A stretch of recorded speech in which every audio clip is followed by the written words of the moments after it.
The first week of July gives us the memory of St. Thomas the Apostle. He sincerely could not understand, and he asked, "How can this be? How can a dead man rise?"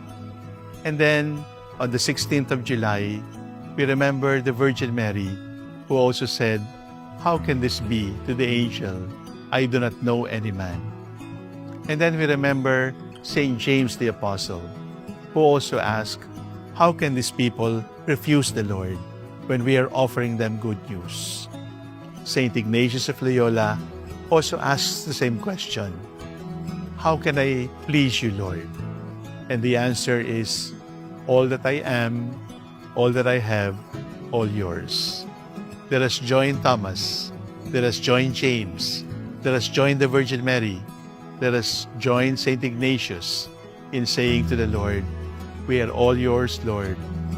All that we have, all that we are, all yours."